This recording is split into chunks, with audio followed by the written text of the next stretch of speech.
Hola a todos y todas, soy Juan David Burbano, estudiante de la Maestría en Educación para la Innovación y las Ciudadanías, y estoy muy contento de acompañarlos en este espacio de reflexión para pensar y repensar un tema tan importante en la transformación de nuestra sociedad como lo es la educación.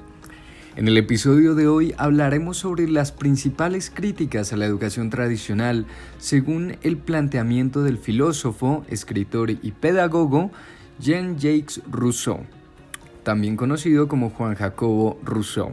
Así que bienvenidos y bienvenidas y gracias por unirse a esta invitación. Empezaremos con una definición que nos aproxima al concepto de educación tradicional. La educación tradicional no corresponde a un periodo específico, pero se ha manifestado a lo largo de la historia de la educación. Cuando hablamos de una educación tradicional, nos referimos al tipo de enseñanza que se centra en la formación y moldeamiento del estudiante, convirtiendo al maestro en el principal protagonista del proceso educativo. ¿Cuáles son las prácticas propias de esta educación tradicional?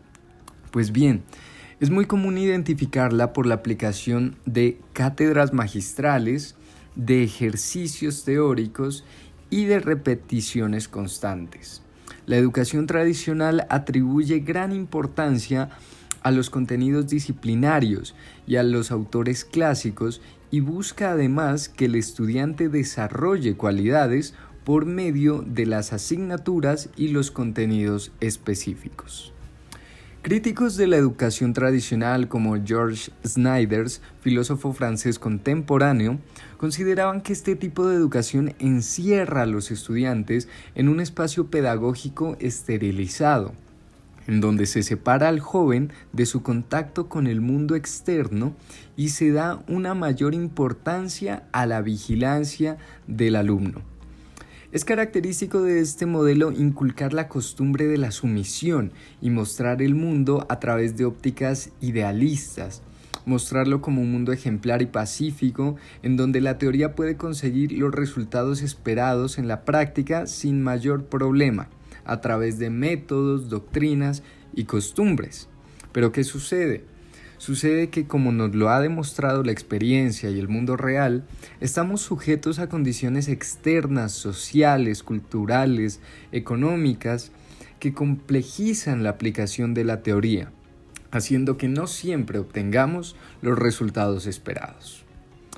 En el siglo XVIII llegó Rousseau, un fisiócrata, un pensador convencido de que debemos volver a los principios naturales, y a través de su obra El Emilio generó los planteamientos pedagógicos que cuestionarían este modelo de educación tradicional y darían lugar a la pedagogía y a la nueva escuela de la educación que marcaría un antes y un después en la manera en que concebimos la enseñanza. Rousseau tiene cientos de maravillosos postulados muy acertados e influyentes en la educación actual. Sin embargo, me voy a detener en tres que considero de gran trascendencia. ¿Cuál es el primero? El primero, el ser humano debe ser entendido como ser sensible. Las cosas que nos rodean nos producen impresiones que conservamos o evitamos según el placer o según el desagrado que nos causen, y de acuerdo a la felicidad y a la idea de felicidad que construye nuestra razón. Es por esto que la educación debe orientarse hacia el descubrimiento de esas impresiones naturales y sensibles. Para esto se requiere dejar que el estudiante experimente el conocimiento de manera libre y autónoma. Así el entendimiento podrá trabajar de una manera satisfactoria. El segundo postulado de Rousseau que considero importante: la educación primera debe ser meramente negativa. Y hay que tener mucho cuidado aquí, porque cuando Rousseau dice negativa no se refiere a nada malo. Se refiere a que el maestro no debe imponer ningún criterio que sesgue en alguna forma al estudiante. Rousseau planteaba que la educación no debe enseñar la virtud ni la verdad, sino que debe preservar al corazón de vicios y de errores al ánimo. El maestro no debe enseñarle al estudiante, debe dejar que el estudiante descubra solo. En este sentido, el maestro funciona como guía. El tercer planteamiento de Rousseau, que considero de gran trascendencia, es la enseñanza de las ciencias. Para Rousseau, la enseñanza debe eliminar la autoridad como medio. En lugar de trabajar con representaciones, el estudiante debe tener un contacto directo con los objetos mismos.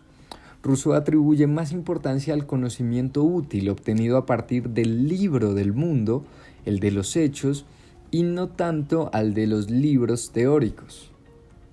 Una vez compartidos estos tres postulados de Rousseau, les comentaré sobre los aportes de este filósofo francés hacia mi práctica educativa y hacia los desafíos que he definido en mi rol de docente. El primer aporte que ha hecho Rousseau hacia mi práctica educativa: la enseñanza debe eliminar la autoridad como medio. En este sentido, mi desafío es promover espacios de aprendizaje colaborativo en donde los estudiantes aprendan mediante el autoconocimiento y el conocimiento entre ellos mismos.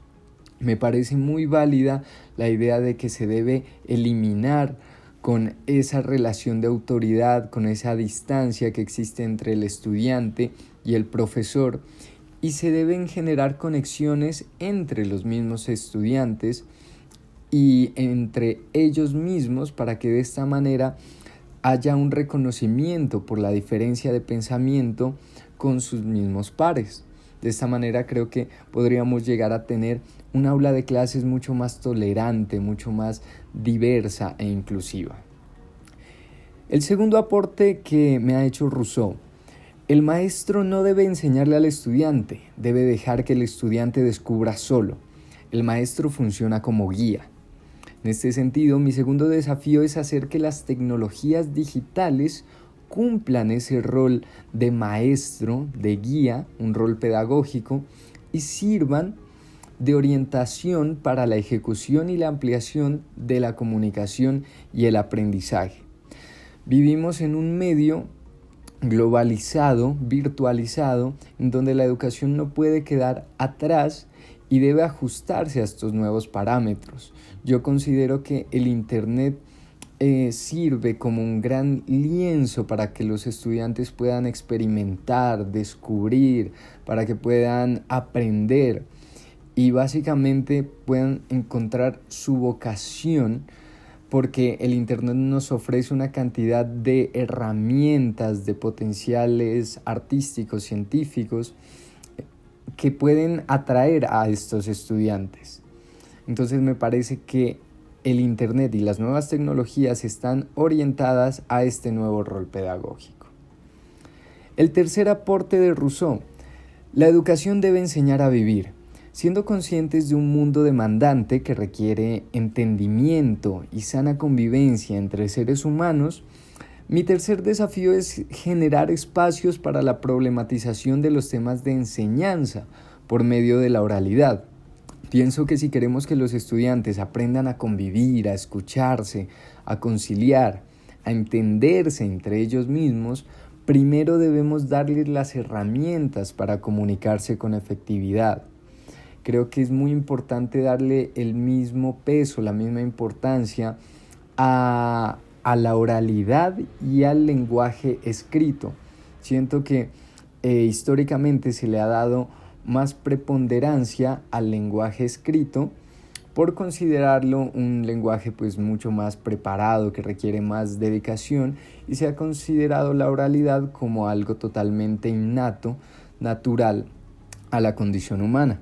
En este sentido, creo que la educación debe enseñarnos a vivir en la oralidad, porque es a través de la oralidad que nosotros podemos desarrollar la convivencia y la comunicación. Y de esa manera me parece que se debe fomentar fortalecimiento hacia este tipo de aprendizaje, que en últimas, como diría Rousseau, es una enseñanza por el vivir. Las ideas de Rousseau siguen siendo más vigentes que nunca, a mi parecer. Creo que es un autor que vale la pena seguir estudiando, seguir analizando y sobre todo seguir aplicando.